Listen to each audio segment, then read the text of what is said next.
Assalamualaikum warahmatullahi wabarakatuh.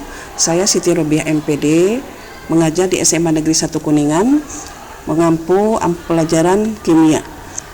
Di kelas 12 MIPA akan mempelajari mengenai sifat koligatif larutan.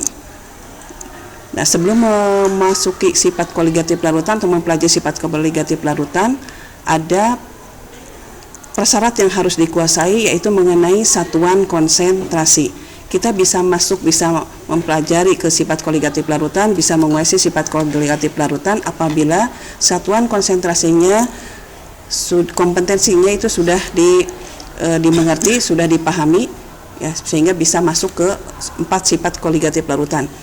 Nah, di mana sifat koligatif larutan ada 4, di situ ada penurunan tekanan uap, kemudian ada kenaikan titik didih, ada penurunan titik beku, dan keempatnya tekanan osmotik. Adapun prasyaratnya seperti tadi, itu adalah satuan konsentrasi larutan. Satuan konsentrasi larutan yang pertama adalah molaritas.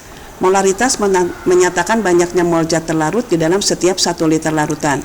Rumusnya bisa dinyatakan M sama dengan M per P, di mana M adalah molaritas larutan, mol per liter, kemudian N adalah jumlah mol zat terlarut, di mana P adalah volume larutan dalam satuan liter. Konsentrasi yang kedua, satuan konsentrasi yang kedua adalah molalitas. Molalitas definisinya menyatakan banyaknya mol zat terlarut di dalam setiap 1000 gram pelarut. Rumusnya bisa dinyatakan M sama dengan N per P, di mana P adalah massa pelarut, satuannya bisa kilogram atau bisa juga gram. P-nya adalah massa pelarut. Sekali lagi, bisa satuannya bisa kilogram atau gram. Satuan konsentrasi yang ketiga yang harus dikuasai adalah fraksi mol. Apa definisi dari fraksi mol?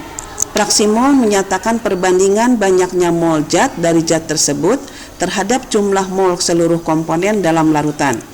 Rumusnya dapat dinyatakan sebagai fraksi mol A sama dengan mol A per mol A ditambah mol B, dan fraksi mol B sama dengan mol B per mol A plus mol B.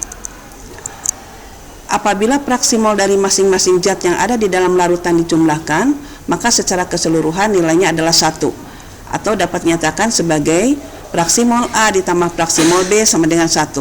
Kalau kita mencari fraksi mol A, berarti fraksi mol A sama dengan 1 bin fraksi mol B, atau sebaliknya, mencari fraksi mol B adalah 1 dikurangi fraksi mol A. Kita lihat contoh soal satuan konsentrasi. Yang pertama di sini mencari konsentrasi larutan konsentrasi larutan molaritas. Pertama di sini hitung konsentrasi larutan yang dibuat dari 2 gram kristal NaOH yang dilarutkan ke dalam air hingga volumenya 500 ml. Massa molekul relatif NaOH-nya diketahui yaitu 40. Kita jawab di sini mencari molaritas, kita cari molnya dulu. Mol adalah gram per mr, berarti 2 per 40 sama dengan 0,05 mol atau 5 per 100.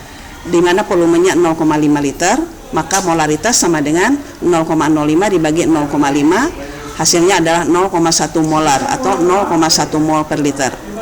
Contoh soal yang kedua adalah mencari molalitas. Contohnya, hitung molalitas larutan yang terjadi apabila 24 gram kristal magnesium sulfat dilarutkan dalam 400 gram air. Mr magnesium sulfatnya sama dengan 120. Sama seperti mencari tadi molaritas, kita cari molnya dulu. Mol adalah gram per mr, di mana gramnya 24 gram, mr magnesium sulfatnya diketahui 120. Kita cari molnya, berarti mol sama dengan 24 dibagi 120, hasilnya 0,2 mol.